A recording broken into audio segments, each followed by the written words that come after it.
fait, il faut être conscient que quand on attend un enfant, que ce n'est pas un cadeau, mais c'est une surprise. Aux parents d'enfants autistes, surtout, de ne pas se laisser ébranler par ces regards quand on l'enferme à la maison, par exemple. Quand on ne sera plus là, qu'est-ce qu'il va devenir? Il faut une force mentale aux parents pour pouvoir surmonter la gêne par rapport aux autres. Votre enfant n'est pas mal élevé, il a un handicap. Par exemple, l'autisme ne se voit pas, Ouais. donc il pense que c'est un enfant impoli. Donc c'est le parent qui est jugé. On n'est pas préparé à être parent, encore moins à être parent d'un enfant différent. Aujourd'hui, je donne la parole à une femme forte, à une maman, qui va nous raconter un petit peu son parcours, celui de la découverte de l'autisme chez son enfant, chez son fils. Les défis au quotidien, des regards, mais aussi de petits miracles qui naissent de l'amour et un petit peu de patience aussi. Ce témoignage, c'est un peu une lumière pour nous tous et pour toutes les familles. C'est un rappel. L'autisme n'est pas un mur, c'est un autre langage qu'il faut prendre le temps d'écouter. Alors Anna, est-ce que tu peux te présenter un petit peu, nous parler un peu de ton fils, ce qu'il aime, ce qu'il est et ce qui le rend aussi unique? C'est Anna, je suis maman d'un adolescent autiste de 17 ans, il s'appelle Chérif.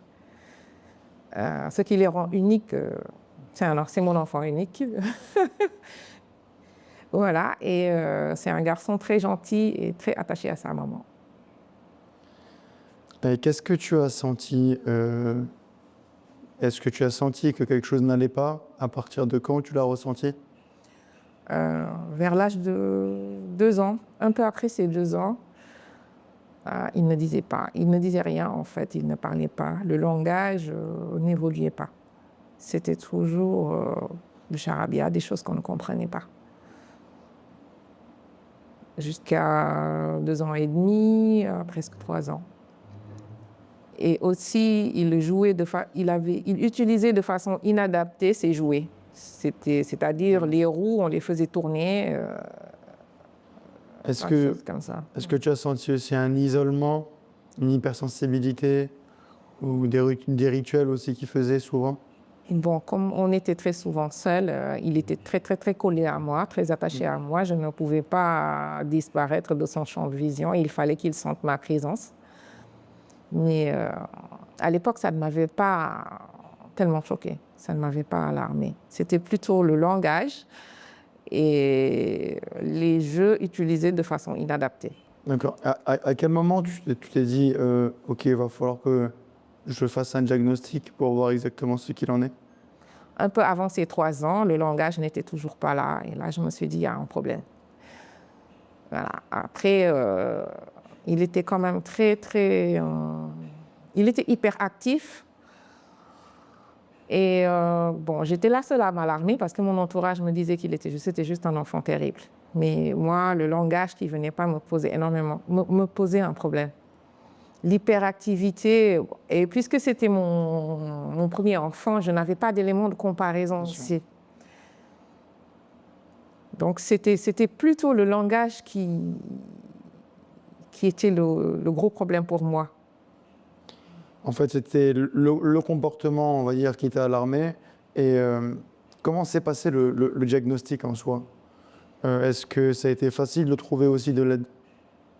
Non, pas du tout. Bon, son pédiatre était la première personne à qui je me suis ouverte. Et il m'avait dit qu'il dit très clairement non, donc il parlera quand il en aura envie. Ce diagnostic-là, tu l'as vu à Dakar? Oui, à Dakar. Après, je suis repartie. On venait d'arriver sur Dakar il y a quelques mois. On est reparti en France, en fait, pour... bon, quand je repartais, c'était plutôt pour me rassurer, parce que j'étais inquiète.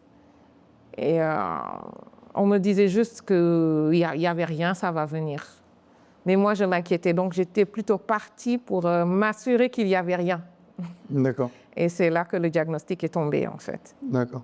Et à ce moment-là, tu avais consulté quoi? Un autre pédiatre ou un pédopsie, Okay. après, qui m'a orientée vers un centre de recherche pour autisme, un CRA. Et c'est là que j'ai eu qui m'a envoyé encore vers l'hôpital, et c'est là que j'ai eu le diagnostic. Avec il a été consulté par plusieurs intervenants, voilà, pédopsie, orthophoniste, psychologue, neuropédiatre. Voilà, il a fait des examens, plus plusieurs consultations, et le diagnostic est tombé. Quelle a été ta réaction suite à ce diagnostic? Parce qu'une fois qu'on te l'annonce et qu'on te... Au départ, comme tu disais, à Dakar, tu étais un petit peu dans le doute, un peu dans le flou. Une fois que tu as tous ces spécialistes qui t'ont confirmé ton hypothèse, est-ce que toi, tu pouvais penser un petit peu de la situation? Quelle a été ta réaction? Bon, ma première question, c'était est-ce qu'il aura le bac? Et la réponse, c'était non. Et là, je l'ai perçu comme un tremblement de terre. Parce que dans mon imagination, dans mes projections, je le voyais faire de grandes études. Et donc, c'était vraiment la grosse douche froide. Et j'ai mis peut-être un peu de temps pour réaliser tout ça, peut-être. Oui, pour accepter, quelques jours. Accepter le diagnostic. C'était pas long. L'acceptation, c'était pas long par contre. C'était juste quelques jours. Et heureusement que j'étais toujours en contact et il y avait encore d'autres rendez-vous avec ce centre. Et j'ai eu à poser les questions sur ce qu'il fallait faire pour la prise en charge, comment ça doit se passer. Et là, je me suis rendu compte que c'était beaucoup de travail parce que le neuropédiatre m'a dit qu'on aura besoin d'orthophonie, de psychomotricité, de beaucoup d'intervenants et que toutes ces personnes m'aideront à aider mon fils et que c'est moi qui suis en première ligne. Et c'est là que j'ai pris conscience de l'ampleur du travail qui m'attend.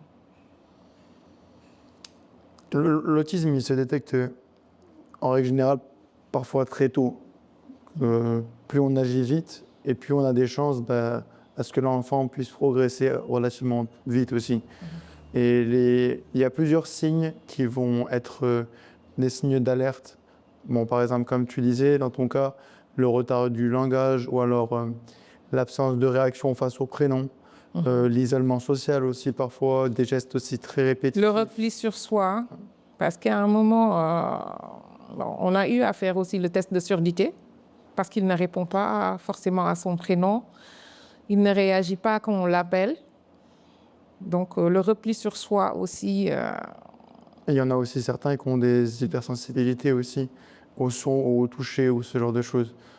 Et il ne faut pas hésiter à consulter, voilà, comme tu disais, un pédiatre, un neuropédiatre, ou aller dans des centres, en fait. Oui, comme l'hyperactivité aussi. Voilà, et aussi. des signes.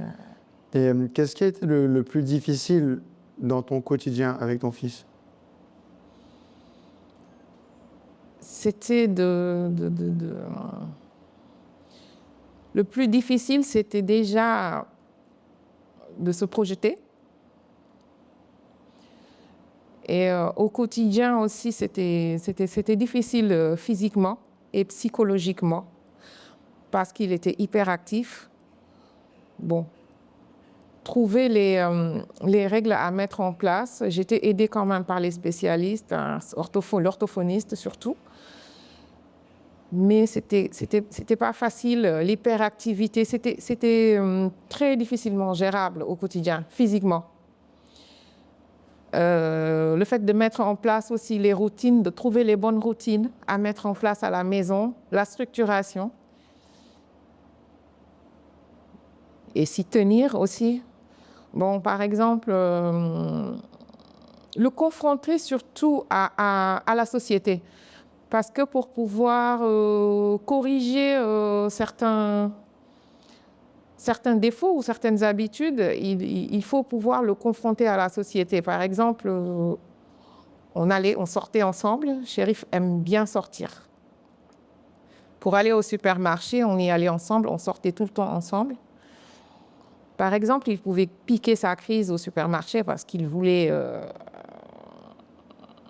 des bonbons, des chips, plusieurs trucs. Et là, bon, je le prenais à 4 ans, c'était gérable. Quand il ne se calmait pas, quand j'arrivais pas à gérer la crise au supermarché, je laissais tomber les courses tout de suite et on sortait. Voilà. Ça, c'était pas facile parce qu'il fallait revenir faire les courses plus tard, sans lui. Gérer le regard des autres, parce qu'on était regardés d'une façon... voilà. Ça en disait long. Parce que les personnes aussi, ils ne connaissent pas forcément la situation, donc ils se disent juste que c'est un enfant qui fait un caprice ou ce genre de choses. Oui, parce que sur l'apparence, ça ne se voit pas en fait. L'autisme ne se voit pas. Donc les gens vont penser que l'enfant, que c'est un caprice, qu'il est impoli. Voilà. Et surtout, c'est ces regards-là qui pèsent sur plusieurs parents. En fait, il faut savoir supporter ce regard-là. Il faut avoir la force de supporter ces regards et de... C'est bien que tu parles des regards. Justement, qu'est-ce que les gens ne voient pas?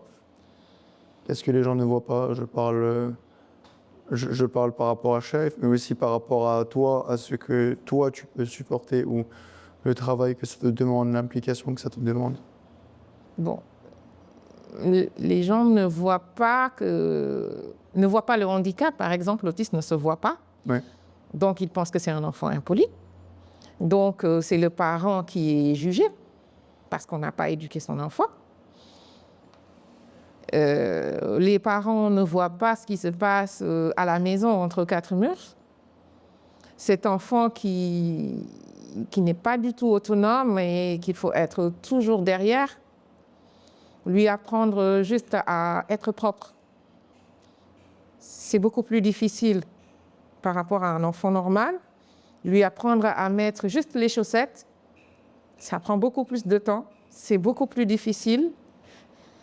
Il faut user d'astuces pour beaucoup de choses. Lui apprendre à mettre juste son boxeur, c'est beaucoup plus difficile. Lui apprendre à mettre son short, son t-shirt, c'est des apprentissages qui peuvent être très très longs. Des mois, voire même des années. Et ça ne se voit pas. Et comme tu le disais aussi, on en avait parlé ensemble, par exemple le fait de se brosser par exemple les dents. Par exemple le fait de se brosser les dents, alors oui c'est un mouvement qui est mécanique, mais ça reste aussi une étape dans l'hygiène qui est très minutieuse parce que il y a juste se frotter les dents et il y a se brosser les dents dans le sens où on cherche à se les nettoyer correctement, donc dans tous les coins et les recoins, ce genre de choses. Et donc ça aussi, ça a été des étapes qui sont très difficiles à mettre en place pour qu'ils puissent avoir une hygiène qui va être impeccable et qu'ils puissent par la suite avoir vraiment cette autonomie où ils peuvent le faire sans toi, quoi. Oui. Ça fait un bon moment qu'on travaille le brossage des dents, par exemple. En fait, il y a beaucoup de choses qu'un parent d'un enfant normal ne perçoit même pas. Par exemple, juste connaître toutes les étapes du brossage des dents, c'est une chose. Bon, maintenant, c'est acquis, toutes les étapes. Après, passer d'une étape à une autre sans l'intervention, sans mon intervention, c'est une autre chose. Voilà, c'est passer d'une étape à une autre. Le temps qu'on met sur une étape pour passer à une autre étape, ça aussi c'est un travail.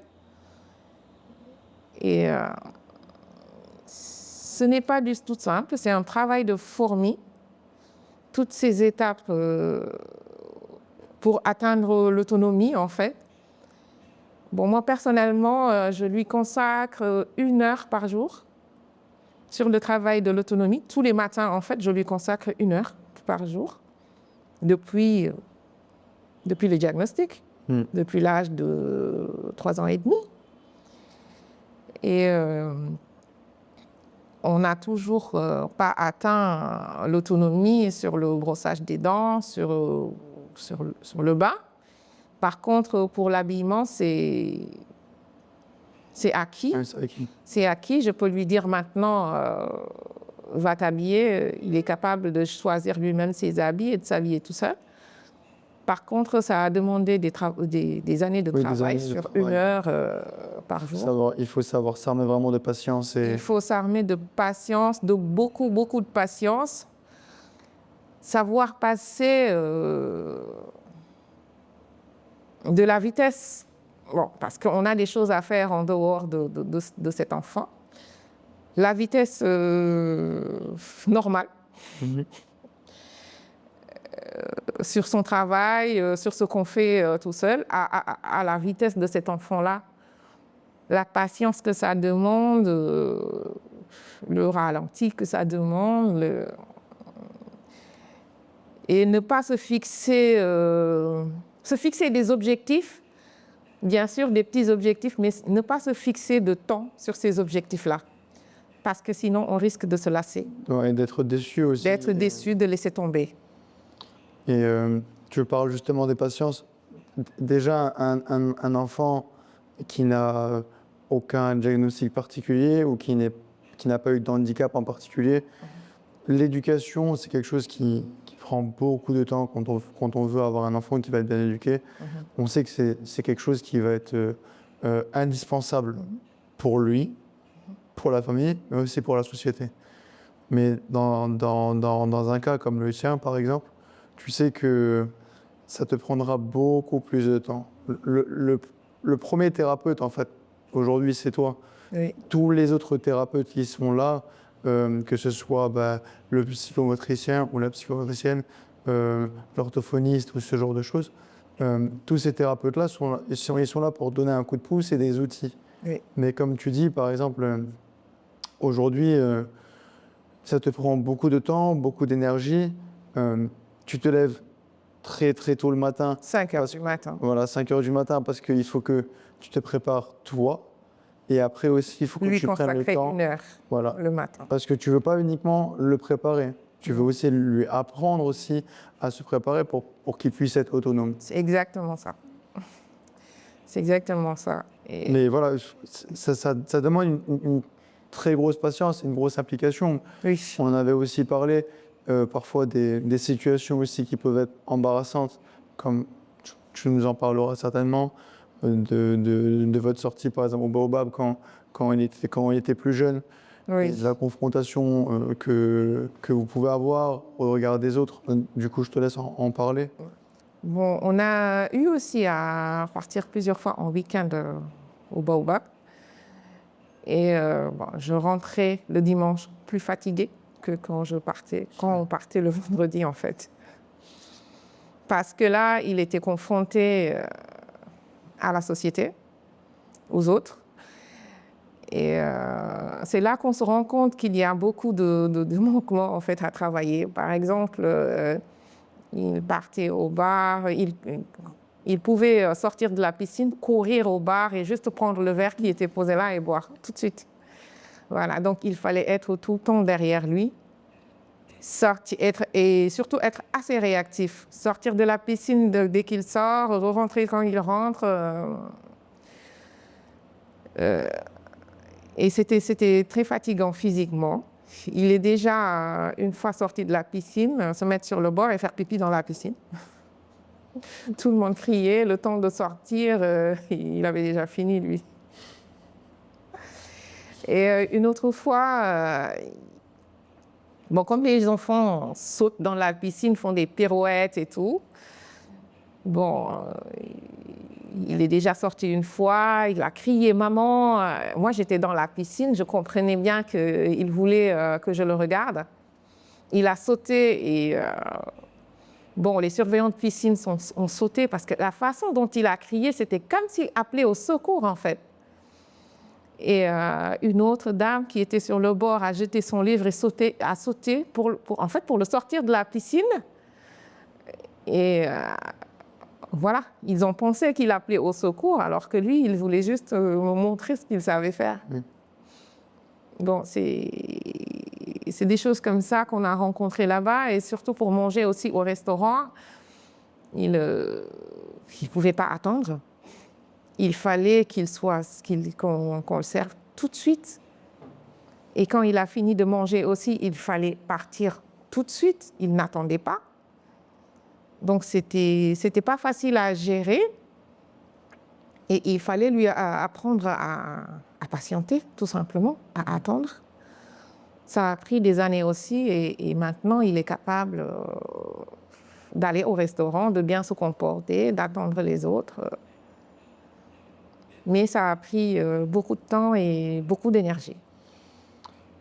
Qu'est-ce qu'on doit, dans des cas comme cela, par exemple, le cas que tu viens d'évoquer, qu'est-ce qu'on doit éviter de dire ou au contraire faire, je veux dire, pour des personnes qui vous regardent ou des personnes qui sont autour de vous?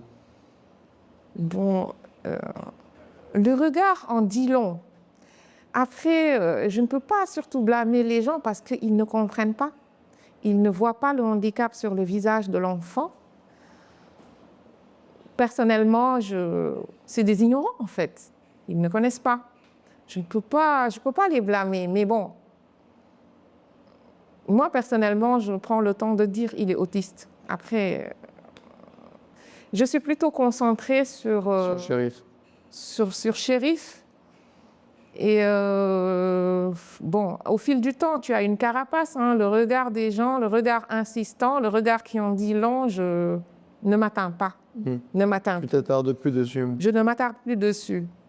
Je dirais plutôt aux personnes qui croient ce type d'enfant de penser à l'autisme, de penser au handicap et aux parents d'enfants autistes, surtout, de ne pas se laisser ébranler par ces regards qui en disent long, de se concentrer sur le travail qu'ils ont à faire et de ne pas se laisser ébranler par ces regards. Voilà, de se focaliser sur leur enfant et le travail qu'ils font. Oui, parce que, comme on en avait parlé, je pense que tout parent s'inquiète pour ses enfants le jour où il leur arrive quelque chose ou ce genre de choses. Je veux dire, c'est par exemple, dans un cas comme celui-ci, bien sûr, c'est beaucoup plus facile d'isoler un enfant. Oui. De se dire, OK, je vais le laisser à la maison, ou alors on va louer juste une villa, et puis comme ça, on va rester entre nous. Mais on le désociabilise, et au final, on ne lui rend pas vraiment service, en fait, à l'enfant. Ça demande beaucoup plus de courage et beaucoup plus de force et beaucoup plus d'implication de se dire, OK, je vais aller dans un endroit comme Bob, par exemple, qui va être, on va dire, une résidence où il y a un buffet à volonté, où tout le monde va manger, où tout le monde se confronte socialement. C'est plus compliqué. Mais au fond de nous, je pense qu'on se pose quand même toujours la question, lorsque les gens sont parents, OK, qu'est-ce que je vais laisser? Est-ce que mes enfants vont être dans une bonne situation ou non? Et dans un cas comme celui-ci, forcément, je pense qu'on veut une autonomie la plus complète possible. Bon, moi, personnellement, le fait de penser à l'avenir m'a aidé, m'a donné la force de continuer, surtout de percevoir l'importance du travail sur l'autonomie. Parce qu'on se dit que le jour où on ne sera plus là, on peut l'enfermer, cet enfant, dans un cocon. Oui, ne pas sortir de la maison, même si on ne le sociabilise pas, ça aggrave son cas, en fait, déjà. Mais quand on l'enferme à la maison, par exemple, quand on ne sera plus là, qu'est-ce qu'il va devenir? Donc, pour moi, il faut lui donner le maximum d'armes pour pouvoir vivre en société. Parce que quand on ne sera plus là, qu'est-ce qu'il va faire? Il sera ouf. Voilà. Est-ce que nous, tout le temps qu'on peut lui consacrer, est-ce qu'une autre personne, là où il va se retrouver, est-ce que cette possibilité, est-ce que ce sera toujours possible, en fait, de lui consacrer autant de temps? Donc, pour moi, L'autonomie, c'est la chose la plus importante, en fait, qu'on peut apprendre à cet enfant. L'autonomie est la chose la plus importante et le confronter aussi à la société. Qu'il puisse vivre en société. Parce que pour moi, même un enfant normal, si on l'enferme à la maison, il va développer des problèmes. Bien sûr. Donc, à plus forte raison, un enfant qui a déjà un handicap. Donc, pour moi, c'est primordial qu'il puisse vivre en société, qu'il puisse sortir comme tout le monde, qu'il puisse progresser au maximum sur l'autonomie. Pour moi, c'est primordial. Depuis toutes ces années, qu'est-ce qui a vraiment aidé Chérif à progresser? Je veux dire, bien sûr, ton implication, le temps que tu y consacres. Mais quels sont les autres points clés de son développement et de sa progression? La rééducation, bien sûr. L'orthophonie, psychomotricité, il a toujours été intégré dans la société, l'école, les camarades de classe qui l'ont bien accepté, le sport qui a permis de gérer son hyperactivité, qui a permis de gérer aussi les nuits perturbées parce qu'il ne dormait pas normalement. Qu'il a aidé surtout à travailler sa concentration, la coordination. Le respect des règles aussi. Le respect des règles, le fait d'être en communauté parce qu'il a eu à faire du sport avec toi pendant, ça fait 7 ans maintenant? Oui, 6 ans. 6-7 ans, oui. Je sais plus. Les premières prises en charge que j'avais faites avec Chérif, je me rappelle quand j'étais rentré dans le bureau de Zainab, qui était orthophoniste, et c'est avec elle du coup que je me suis introduit avec Chef.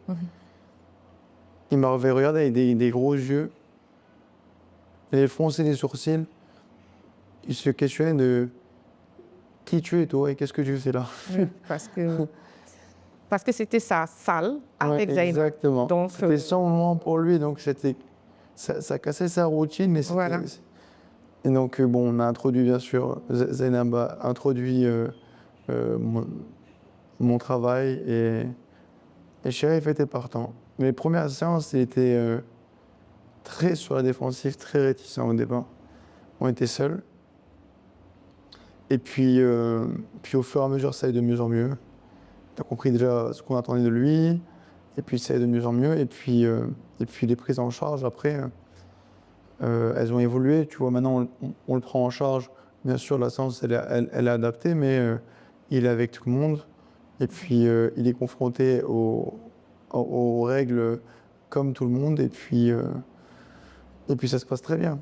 Avant, j'avais besoin de montrer le mouvement, de lui expliquer, de le toucher pour le corriger. Et à chaque fois, il fallait que je lui répète et qu'on revienne sur le même mouvement en permanence. Ça a pris des années et des années. Aujourd'hui, je vais juste le dire à Chérif et il sait exactement ce qu'il a à faire. Alors, bien sûr,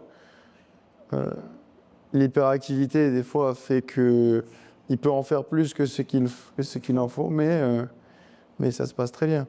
Et puis, hormis ça aussi, Chérif, il a énormément grandi physiquement aussi. Il a grandi. Énormément. Donc, il fait 1m95 maintenant. Ouais. Ça a beaucoup évolué. Mais voilà, on a aussi la chance, parce que Chérif, c'est un gentil aussi, je veux dire par là que c'est un enfant très calme, je veux dire par là qu'il est paisible. Il a une hyperactivité, oui, c'est vrai, mais il a beaucoup de gentillesse, une belle profondeur aussi d'esprit. Et ça se ressent, donc et les gens le lui rendent aussi beaucoup. Beaucoup. Oui, aujourd'hui, je peux dire que maintenant, il peut vivre en société, en fait. Voilà, il peut bien se comporter en société. Et ça, c'est le fait de l'avoir beaucoup confronté avec la société et corrigé, en fait, les comportements inadaptés au fil des ans qui ont permis d'atteindre ça. Et je pense que c'est le plus gros problème des parents. Mais ils baissent très vite les bras en se disant je ne peux pas le sortir, il va faire beaucoup de bêtises dehors. Oui, et puis je pense aussi qu'il y a un sentiment de gêne. De gêne par rapport aux autres. Ouais. Et c'est surtout ça. Il faut une force mentale en fait pour pouvoir surmonter ça. Il faut une force mentale aux parents pour pouvoir surmonter la gêne par rapport aux autres. Votre enfant n'est pas mal élevé, il a un handicap et il faut le gérer. Et surtout, il a besoin de votre aide en fait. Il a besoin de votre aide, il a besoin de votre intervention. Et puis des confrontations comme celle-ci, elles sont inévitables en fait. Oui, et il y a des choses qui ne s'apprennent pas à l'école ou dans un centre. Bien sûr. Voilà, comme se comporter dans la rue, dans un restaurant, à la piscine. Faire attention aux autres, ne pas leur rentrer dedans parce qu'ils courent, ils ne font pas attention aux autres. Voilà, ne pas voir un verre et juste le prendre et boire parce qu'on a envie. Parce que c'est le comportement primaire que les enfants autistes ont. Bien sûr. Et ça, il faut que le parent soit fort pour pouvoir le confronter et corriger ses comportements inadaptés pour pouvoir mieux l'insérer dans la société et dans le futur. Et surtout, il faut penser à quand on ne sera plus là. Donc, c'est indispensable, en fait, de faire ce travail. C'est là que tu puises ta force. Oui, parce que je me dis, quand je ne serai plus là, il faut absolument qu'il y arrive, parce que quand je ne serai plus là, voilà, je ne peux pas m'imaginer ce que ça va donner. Donc, il faut absolument y arriver, je n'ai pas le choix. Oui, parce que tu es responsable et tu prends le fardeau de ces responsabilités-là aujourd'hui. Et que mettre son enfant entre les mains de thérapeutes, c'est très bien, il faut le faire. Mais on ne peut pas se contenter que de ça. Non, non. En fait, j'ai très bien compris. J'ai mesuré en fait ce que le premier pédopsie m'a dit en France, c'est-à-dire tous ces intervenants vous aideront à aider votre fils et c'est vous qui êtes en première ligne. Je l'ai pris au premier degré et ça m'a beaucoup aidé. C'est cette phrase qui m'a aidé tout le long de ces années-là, en fait. Que les thérapeutes m'aident à aider mon fils, mais que c'est moi qui suis en première ligne. Mais en fait, ces thérapeutes vont le voir 1 heure par-ci ou 1 heure par-là. Sauf que les 23 heures qui restent... Je suis avec lui. Voilà. Voilà. C'est toi qui vas être confronté à cette situation-là et c'est toi qui... Enfin, ces 23 heures-là t'appartiennent, ils lui appartiennent. Donc, qu'est-ce qu'on en fait concrètement? C'est ça. La rééducation ne peut pas être sur 1 heure sur les 24 heures. Bien sûr. Voilà, c'est tout le temps. Et puis même quand on éduque un enfant, on l'éduque tous les jours en fait. Les jours, au quotidien, c'est pas par tranche, c'est pas par horaire. Quand on éduque un enfant déjà de façon générale, qu'il ait un souci ou non, c'est une responsabilité qu'on prend à vie. Oui. Si des parents nous regardent et sentent que leur enfant justement est différent, quel message est-ce que tu aimerais leur transmettre? Bon. Bon, j'aimerais leur dire qu'ils auront besoin de force physique et mentale pour pouvoir mener à bien ce projet, que c'est une aventure en fait, parce que chaque enfant est différent, chaque autiste est différent, chaque enfant handicapé est différent, mais c'est une très belle aventure. Parce que vous apprendrez beaucoup de choses à cet enfant, mais aussi à vous, il vous apprendra forcément beaucoup de choses, surtout les choses essentielles de la vie.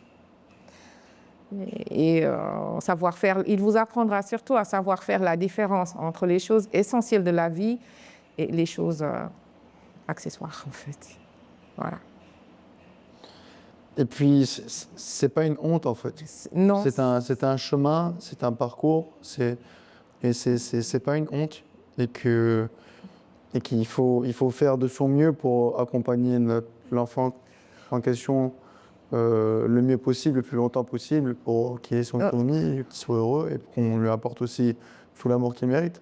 Ce n'est surtout pas une honte. Parce que, bon, personnellement, je me rends compte, il y a 10 ans, par exemple, on pouvait me regarder de façon insistante, penser que l'enfant est impoli et tout ça.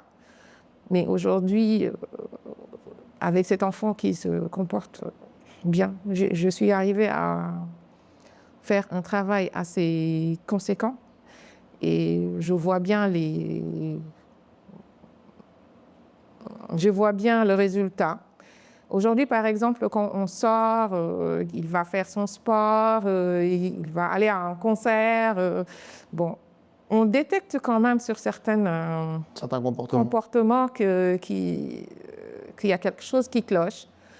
Mais bon, je vois quand même des gens qui viennent vers lui. Mais c'est pas dérangeant en fait. Non, c'est pas dérangeant. Voilà. Les gens viennent vers lui, surtout posent des questions. Ah, il est autiste, quand même, il arrive à faire ça, c'est vraiment bravo.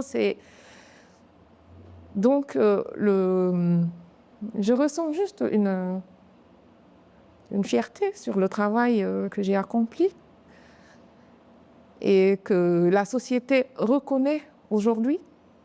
Ils viennent vers lui, il me parle, lui parle à son éducateur qui sort beaucoup avec lui, qui me remonte en fait les rencontres qu'ils font dans la rue, sur la corniche, et que les gens apprécient le travail qui est fait. Oui, moi je connais un enfant, j'ai dans mon quartier un enfant qui est comme ça, mais il ne sort pas, voilà, ou j'ai dans ma famille un enfant comme ça, mais il reste tout le temps à la maison. Comment vous avez fait? Qui pose des questions. Et là, pour moi, c'est une grande récompense, c'est une reconnaissance du travail qui a été accompli toutes ces années. C'est un soulagement aussi. C'est un grand soulagement et j'encourage les parents à prendre ce chemin-là, ne pas se décourager et surtout ne pas baisser les bras face au regard, à l'incompréhension en fait, des autres. Bien sûr. En fait, il faut être conscient que quand on attend un enfant, que ce n'est pas un cadeau, mais c'est une surprise. Est-ce qu'elle sera ce qu'on attendait ou pas? Ça, c'est autre chose. Mais il faut se préparer qu'attendre un enfant, c'est attendre une surprise. Et comme je disais, on n'est pas prêt à toutes les possibilités. Il faut prendre conscience que tout est possible, en fait. Qu'il peut changer votre vie, changer vos projections, ce que vous prévoyez de faire dans la vie, que tout peut être chamboulé. Et on n'est pas maître de ça, on n'est pas maître de ça. L'enfant ne vient pas avec son... Même un enfant normal ne vient pas avec son mode d'emploi. Okay. Donc, un enfant handicapé, encore moins. Et que ça peut changer votre vie. Il ne faut pas penser que ce sera que en mal, mais il y aura beaucoup de choses en bien aussi. Oui, voilà. Je pense que, comme tu le disais, il y a beaucoup de travail, mais je pense que tu lui as appris beaucoup. Mais je pense qu'il t'a aussi appris beaucoup et apporté aussi beaucoup. Surtout la résilience. Il m'a appris à être résiliente, surtout. Parce qu'aujourd'hui, je vois, par exemple, dans mon entourage, il y a toujours des choses qui arrivent dans la vie, des problèmes, des trucs. Et je suis très étonnée, par exemple, par des gens qui sont juste toutes retournées, chamboulées, juste par un tout petit problème. J'ai envie de leur dire, c'est ça ton problème? Voilà, c'est ça, c'est exactement ça.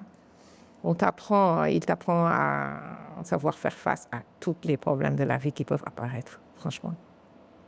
Ce sera vraiment cacahuète. Oui, tu as appris à prendre du recul et de prendre toutes ces choses-là avec beaucoup de légèreté, tu dis, À se relever. ouais. À se Il y a relever. des solutions et puis on avance un pas après l'autre. Voilà. Un jour après l'autre, un pas après l'autre. Ouais. Et puis ça va aller. Ouais. Il t'apprend à se relever face à n'importe quel problème. Tu auras la force de te relever, en fait. En tout cas, Anna, merci beaucoup pour ta parole, pour ton courage, pour ta sincérité. Je vous en prie. Ton témoignage, pour moi, c'est un peu un guide pour les parents dans des situations comme celle-ci. Mais aussi, c'est aussi un miroir de notre société qu'on a aujourd'hui. Avant de juger un enfant qui crie ou une maman qui lutte, mais vraiment en silence, il faudrait qu'on prenne plus le temps de regarder avec plus de cœur. Et il faut qu'on se rappelle que chaque enfant a quelque chose à nous apprendre aussi, Oui. quelle que soit la situation. Mais, et surtout, pour les enfants qui sont différents. Oui. En tout cas, merci beaucoup, Anna. Je vous en prie.